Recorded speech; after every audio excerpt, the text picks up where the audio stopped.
In this video, I will show you how to create a Western Union account. In this video, I will show you how to create a Western Union account. So first, let's go ahead and open up the Western Union app. And when you open it up for the first time, you will see something like this. Now from here at the bottom, you will see login or sign up. Now alternatively, you can also do this on your laptop or PC by heading over to westernunion.com and also clicking on login or sign up. Now here, automatically it will be set to login, but we want to click on sign up in the bottom. Then here enter your first name, surname, middle name if you have one, email, and you can create a password.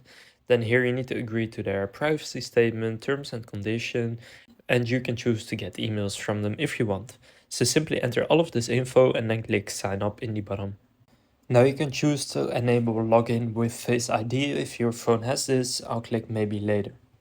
Now here, first you can just go and choose the country you want to send to, and then just go and pick it right here, and then enter how much you would like to send, etc. So now you have created your Western Union account. If this video was helpful, please consider leaving a like and subscribing to my channel. With that being said, I will see you in the next video.